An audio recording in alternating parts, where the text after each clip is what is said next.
కూరత్తాళ్వార్లు భగవద్ రామానుజుల యొక్క శిష్యులు అని మనం తెలుసుకున్నామండి. వీరి యొక్క పెద్ద కుమారుడు పరాశర భట్టరు.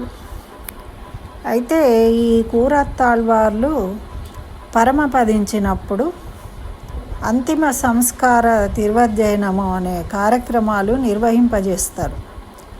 అయితే అది జరిగిన తర్వాత వారి యొక్క ఆచార్యులైన భగవద్ రామానుజులు పితృవియోగం చేత దుఃఖితుడై ఉన్న ఈ పరాశర భట్టర్ను శ్రీరంగనాథుని సన్నిధికి తీసుకుని వెళ్ళారట.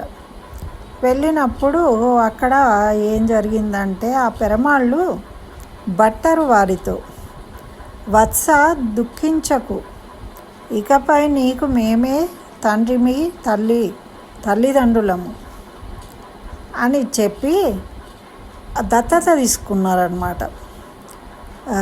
పుత్ర స్వీకారాన్ని చేసిండ్రట. చేసి తర్వాత ఏం చెప్పారంటే, నీవు దేనికి చింతించాల్సిన పని లేదు, ఈ లోకంలో ఉండగా నీకు ఎటువంటి కొరత కలగదు, పరలోకంలో కూడా నీ సుఖానికి ఏ లోటు లేకుండా ఉంటుంది. ఎందుకంటే భగవద్ రామానుజుల సంబంధం కలిగి ఉన్నావు కాబట్టి నువ్వు నిశ్చింతగా ఉండు. అంటే ఇహలోకంలో శ్రీరంగనాథుడు సంరక్షిస్తాడు, పరలోకానికి వెళ్తే భగవద్ రామానుజుల సంబంధము వల్ల నువ్వు సుఖంగా ఉంటావు అని ఇక్కడ రామానుజుల వైభవాన్ని తెలుపుతూ ఆ పరాశర భట్టరులను ఊరడించారట రంగనాథ్.